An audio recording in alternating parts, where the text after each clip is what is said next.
Mahigit 3 milyong pisong halaga ng dried at fully grown marijuana plants, sinira at tinupok ng mga operatiba sa Mountain Province bilang bahagi ng patuloy na marijuana eradication ng pulisya sa rehiyon ng Cordillera. Nakibalita dyan si Patrolwoman Jomalyn Kakanindin. Bilang pagpapaigting ng Mountain Province PNP sa kampanya kontra iligal na droga, tinatayang nasa 3,060,000 pesos halaga ng dried marijuana leaves at fully grown marijuana plants ang nadiskubre ng mga operatiba sa Sadanga Mountain Province nito lamang ika-9 na araw ng Pebrero taong kasalukuyan.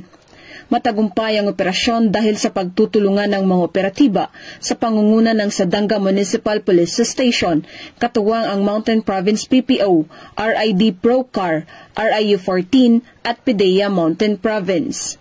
Nagresulta ang operasyon sa pagkadiskubre ng 10,500 piraso ng fully grown marijuana plants sa isang communal forest na may lawak na 1,500 square meters at 8,000 gramo ng dried marijuana leaves.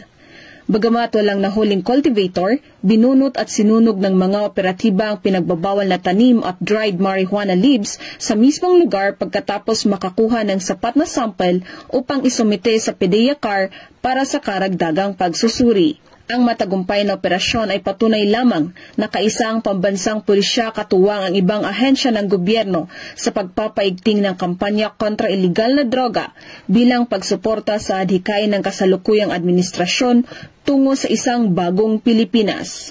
Mula dito sa rehiyon ng Cordillera, ako ang iyong PNN correspondent, Patrolwoman Jomalyn Kakanindin, alagad ng batas, tagataguyod ng Balitang Pulis.